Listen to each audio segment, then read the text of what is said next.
I would now like to welcome our guest for our weekly Earth Watch, Yvonne Yanez, Ecuadorian environmentalist. She is a founding member of Ecological Action in Ecuador and Oil Watch International. She's been working for more than 20 years on climate change issues and more recently on energy and contributing to the critique of the green economy. She's a member of the World Forest Movement Advisory Committee.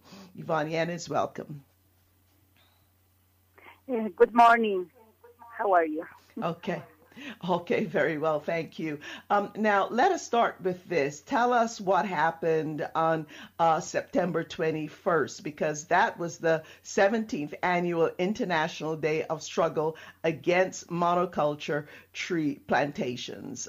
Tell us about why that day and where activities happened. Good morning, everybody. Good afternoon and good night if you are in Bangladesh or wherever you are. And it's an honor for me, Margaret, to be here interviewed in your radio. Last week it was the International Day Against Tree Monocultures. And this is an important day because in one hand, most of the people are unaware of what are the impacts of these tree monocultures over the livelihoods of the peoples and also over the rights of nature.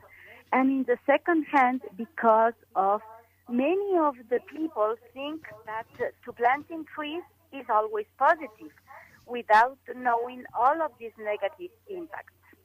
And I think that to have this interview here in the radio is precisely very important for that, because the power of the plantation companies, together with the economic power that support them and the government, and of course the media, usually tend to invisibilize, to hide what is happening in the land and what is happening with the peoples that are resisting the expansion of these tree plantations. This International Day was set up in the 2004 and then 2005, originally in Brazil, because in Brazil, you know, there are millions of hectares of tree plantations, and they decided to establish this day, which is the day of the tree in that country too, but it is also the UN Day of Peace. And this is precisely what the local communities affected by these tree plantations wish, to live in peace and in harmony with nature and with other human beings, and to stop the expansion of tree plantations.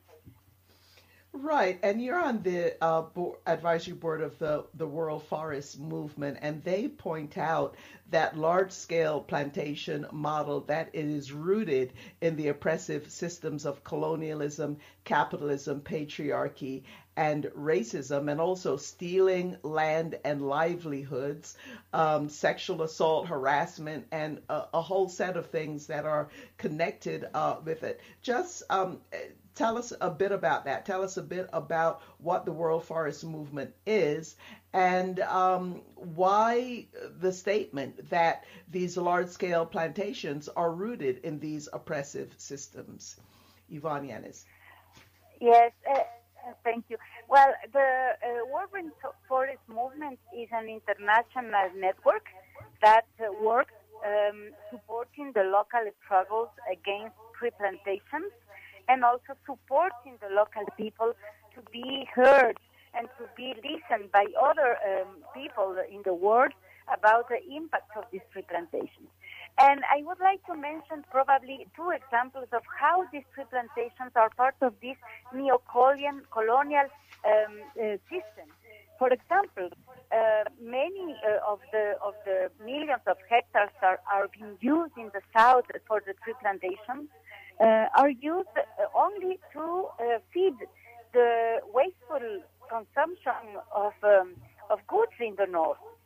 And also now in the context of the climate change that soon in a few weeks we will have the COP26 in Scotland, we can emphasize that the tree plantations in the South are a colonial, neo-colonial and racist way of try to confront, with quotes, what is climate change. Because instead of change the patterns of consumption, the patterns of production that is completely based on fossil fuels, the idea is to plant trees in millions of hectares in order that, with quotes, to convert them in carbon sinks. But, of course, without taking into account the impact of the local communities' rights and, of course, the nature rights, too. So, and where do they put this plantation? Usually they put this in indigenous lands. They put this in lands where campesinos and peasants normally impoverished live. So also they are increasing this racism against what is these climate change policies and, of course, this pattern of consumption and production that is based on capitalism, of course.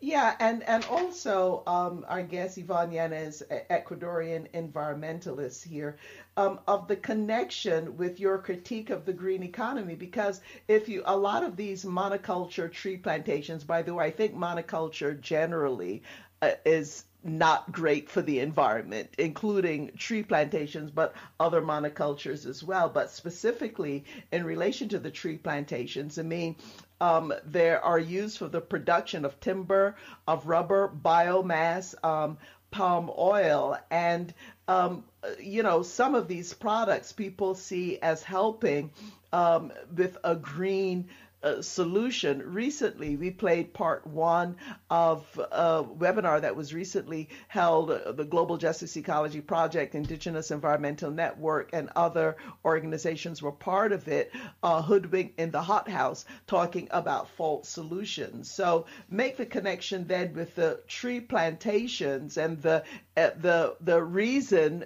being given for some of these tree plantations is that, well, some of the products will really help to move us in the direction of a quote-unquote green economy. Yvonne Yanez. Thank you. Yes, well, the tree plantation is part of these false solutions that has been created since 2007 with the Kyoto Protocol, and that basically consists in try to, with quotes again, compensate the CO2 emissions of the companies, of the transport companies, of the aviation industries, and of course, this will not really compensate at all, because what is happening is that you give a little bit of money to some southern companies to make tree plantations, or just to make a little change of energy system in the south, for example, through hydropower systems or dams or whatever. And supposedly you will obtain with that certificates in order to compensate what you are polluting.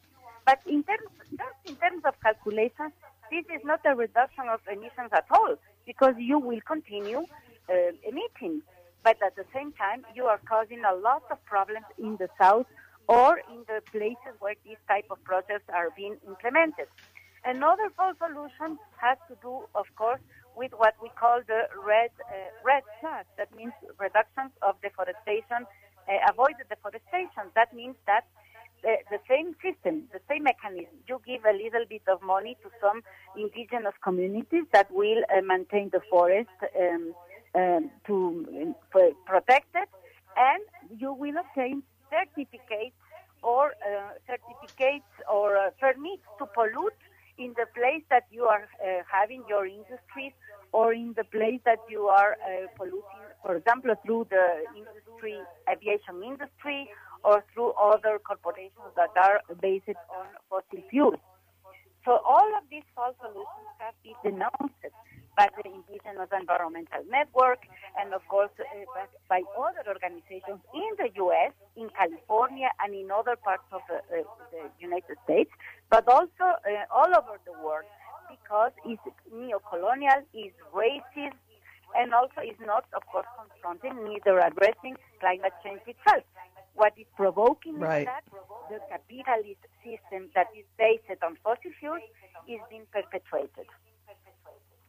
Right. Well, on that note, Yvonne, Yanis, we are going to have to leave it there. And we know people can go online to find information about ecological action, Oil Watch International, and also the World Forest Movement. Thank you so very much for joining us. And we also want to thank the Global Justice Ecology Project, our partners for our weekly Earth Watch and our weekly Earth Minute. Thank you so much.